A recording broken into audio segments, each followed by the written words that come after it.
The screen goes black, and your body reacts before your mind does. A faint buzzing wakes up in your hands. Your breath shortens by half a second. 3 seconds of quiet, and your nervous system fires the alarm. You call it boredom. You call it just checking something real quick. But what really terrifies you is the moment nothing is happening, because that's when everything inside you starts speaking at once. The silence isn't empty, it's loaded. It's the one place where you can't perform, can't distract, can't negotiate your worth. So you unlock the phone, you open the fridge, you reach for anything that gives you a hit of movement, just enough noise to drown out the rising pressure in your chest. You didn't fail because you were weak. You failed because you've spent years teaching your nervous system one message: I am unsafe when things get quiet. And every time you obey that reflex, you lose the test. A test you didn't know you were taking. A test that determines whether you walk through life reactive, restless, and unanchored, or steady, grounded, and unshakable. But once you see this reflex, you can never unsee it. In the next 20 minutes, I'm going to show you where that reflex hides, why it hijacks your presence, and the simple protocol that lets you sit in silence without reaching, flinching, or collapsing.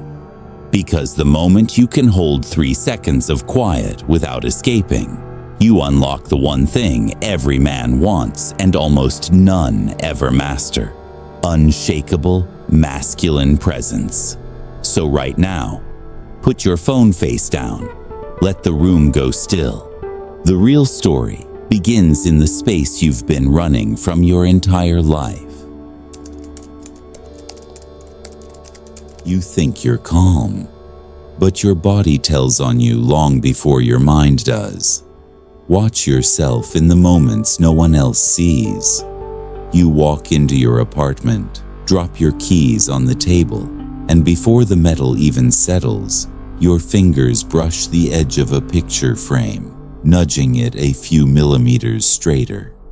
Not because it matters, not because it's crooked, but because you can't stand the raw stillness that arrives when you stop moving. That tiny adjustment is your escape hatch. This is the tyrant of instinct, the silent commander that reacts faster than your awareness. It doesn't shout. It whispers through micro movements, a shifting shoulder, a tightening breath, a quick glance to the side as if something urgent exists there. None of it is conscious. All of it is avoidance. You tell yourself you're resetting, but the real reason is simpler. You don't know what to do when there is nothing to do. Silence exposes the backlog you've been carrying, the decisions postponed, the truths you sidestepped, the version of yourself you didn't become. You stand there with the fridge light on your face, hand still on the door handle, breathing just a little too fast. It's not hunger, it's avoidance wearing the mask of routine. And your system, untrained to hold that weight, scrambles for distraction. Here's the part most men never admit. Your breath shortens, not because you're stressed, but because your body has learned that motion equals safety. Stillness feels like a threat to your image, your pace, your fragile sense of control. This doesn't mean you're weak. It means you never built the internal frame required to withstand unfiltered awareness. A man who cannot tolerate 5 minutes of quiet is not unstable. He's untrained. He's built momentum, but not foundation. Speed, but not stillness. Reflex, but not presence. And here's the quiet truth. Every time you react to that instinct, every time you straighten the frame, adjust the sleeve, shift your weight, look away, you reinforce the belief that silence is dangerous. But the opposite is true. Silence is the threshold. It's the room where the old identity dissolves and the real one begins. It's where you stop negotiating with instinct and start building the kind of presence that cannot be rattled. If this is already hitting deeper than you expected, don't look away. Breathe once and stay.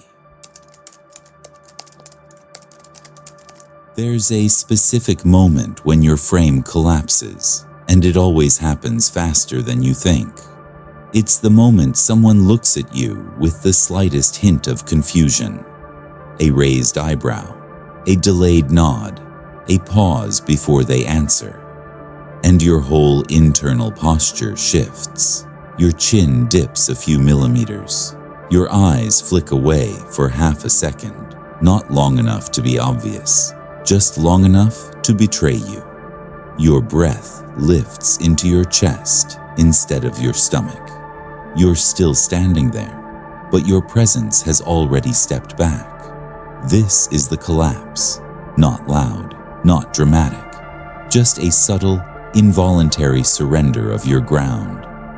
Most men don't notice the moment it happens. They only notice what comes next. The urge to clarify, defend, explain, justify. You tell yourself you're making things clear, but the real reason is you feel the weight of their uncertainty, and you rush to relieve it. Here's the psychological truth. A man collapses not when others doubt him, but when he cannot hold the space where doubt exists. You think respect is lost when you make the wrong argument, but respect is lost the moment you try to defend your existence. Let me show you the collapse in slow motion. Someone challenges your decision in a meeting. A gap opens, 2 seconds, maybe 3. Instead of letting the silence do its work, you lean forward a fraction, fill your lungs too high, and start listing reasons. Why you chose it, why it made sense at the time, why they misunderstood. You believe you're providing clarity, but their nervous system registers something else. He cannot hold pressure. Because pressure isn't the conflict. Pressure is the space between the conflict and your reaction. And if you cannot stay still there, even for a breath, your frame folds. Picture this, a signature moment most men will never admit. You finish a conversation that felt tense. As soon as you're alone, you reach into your pocket and smooth the corner of your shirt between your fingers, rubbing the fabric once, twice, 3 times. A tiny ritual to release tension. A nervous confirmation that your dignity is still intact. No one sees it, but that gesture tells the whole story. Your body collapses before your words do. Here's the twist. Your worth is not lost when someone questions you. Your worth is lost when their question convinces you to abandon your center.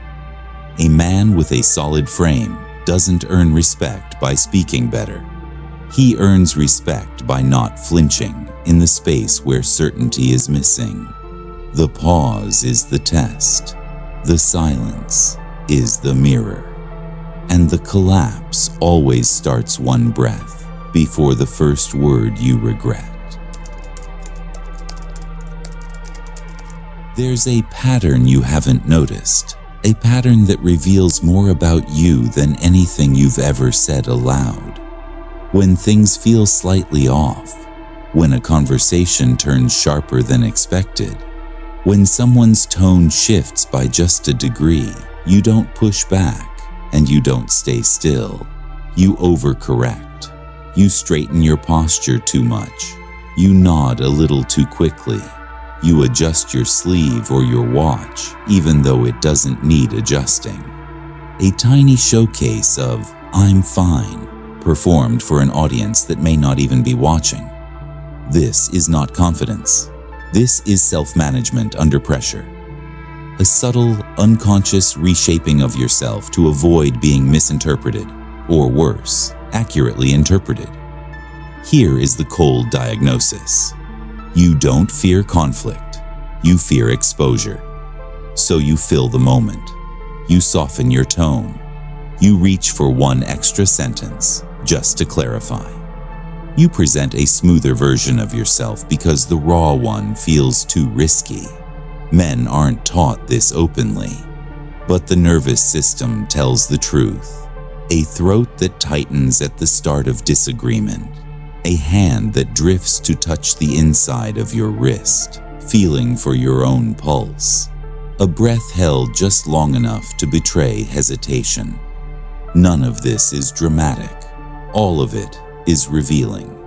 Here's where the collapse deepens. When the tension rises, you don't just explain yourself. You begin editing your identity in real time. Watch how it shows up. You rub your thumb against your wrist as if checking your own pulse, pretending you're just adjusting your sleeve. But your body knows exactly what it's doing. Watch how it shows up. You rub your thumb against your wrist as if checking your own pulse, pretending you're just adjusting your sleeve. But your body knows exactly what it's doing. You remove edges. You soften angles. You shrink, one concession at a time.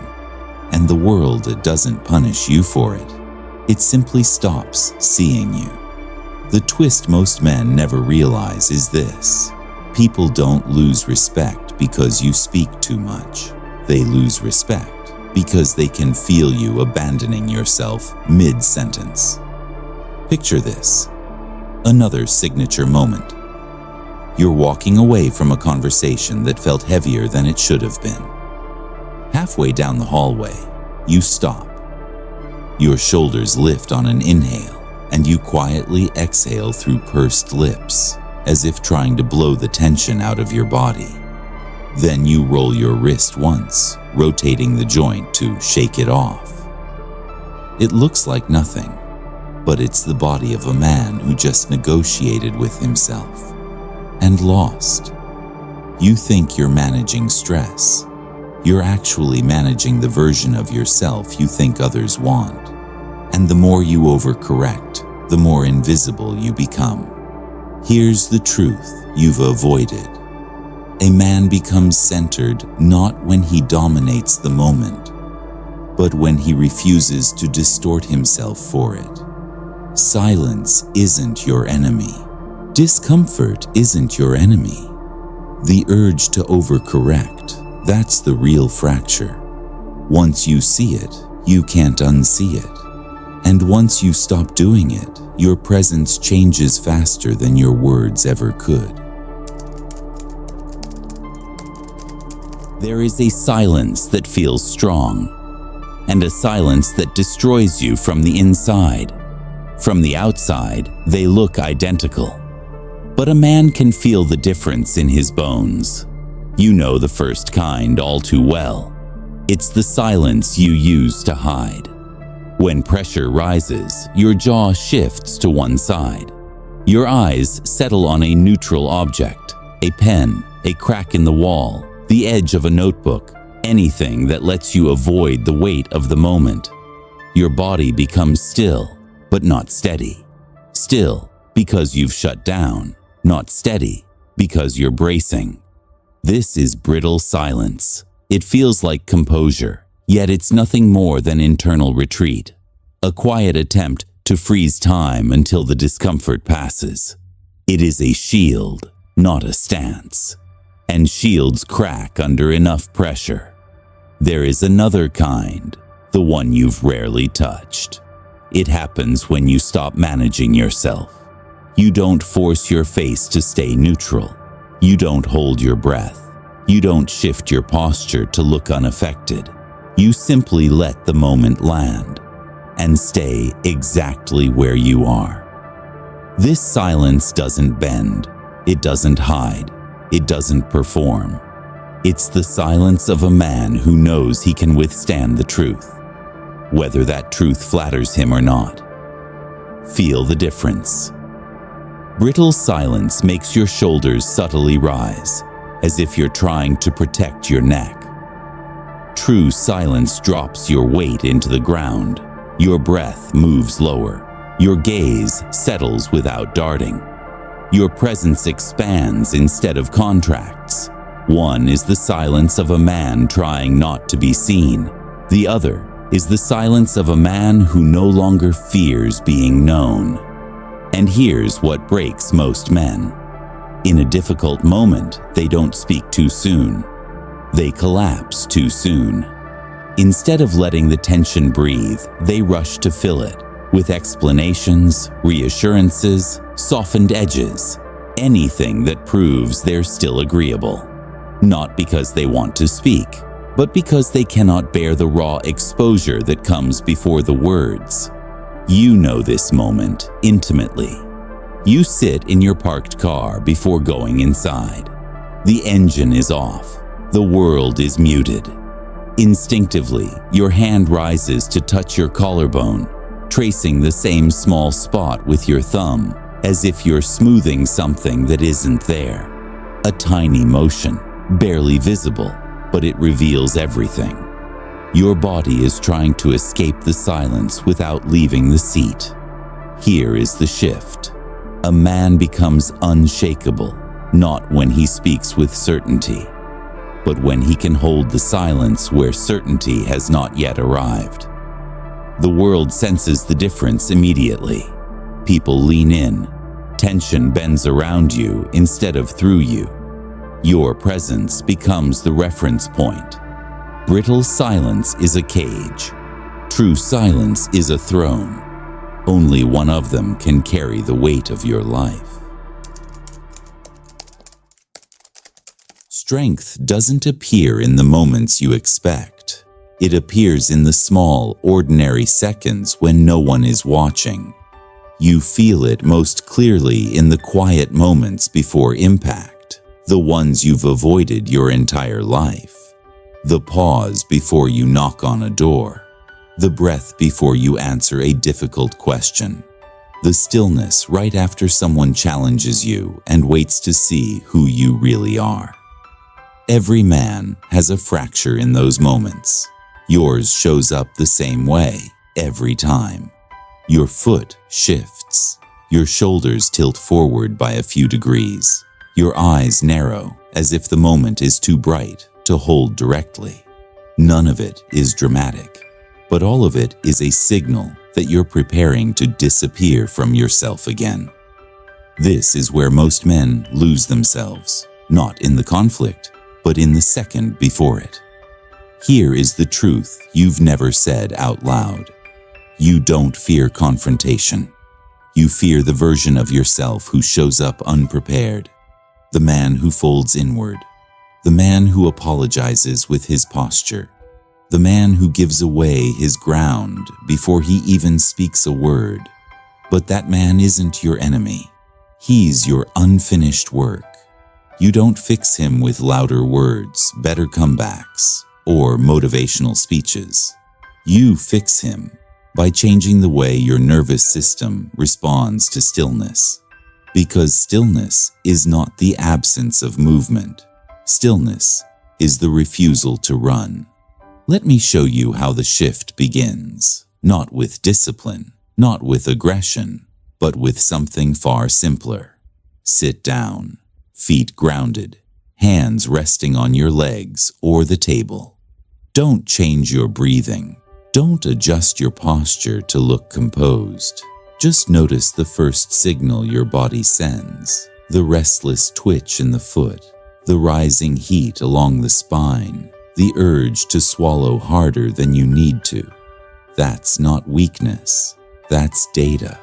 It's the exact place where the old version of you tries to take over.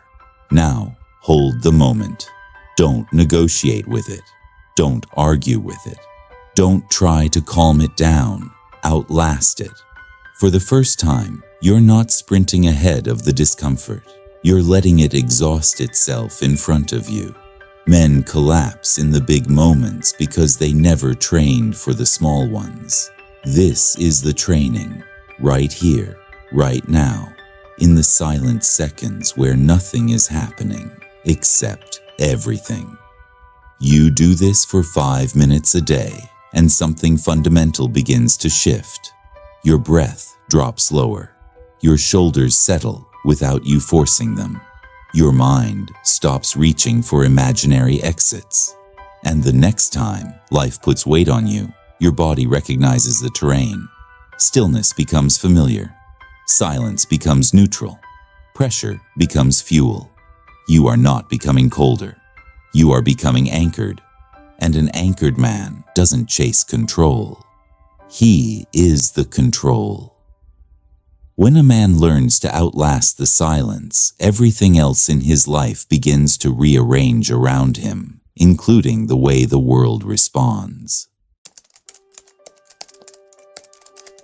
You didn't lose your power because you talked too much.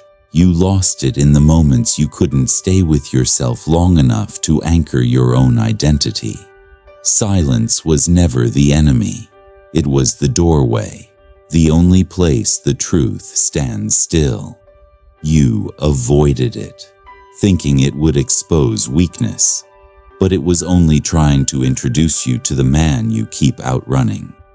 The pressure you feel in quiet moments is not weakness. It is a signal.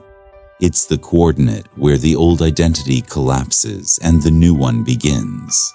Most men turn back at that doorway. You won't.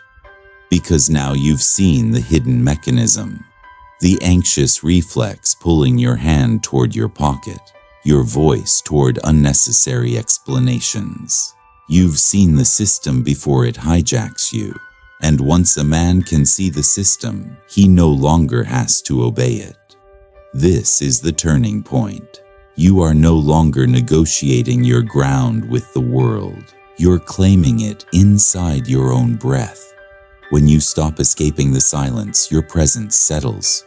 Your reactions slow. Your words land heavier. You become the man who doesn't rush to fill the room. The room adjusts to you. Every man reaches this crossroads. A few step through. That's the invitation, to finally stand still and meet the man who has been waiting in the quiet. If this clarified something you've carried for years without naming, breathe once and tap like. Subscribe if you're done repeating the same year of your life. Subscribe if you're ready to stand in the kind of silence that makes the world take you seriously.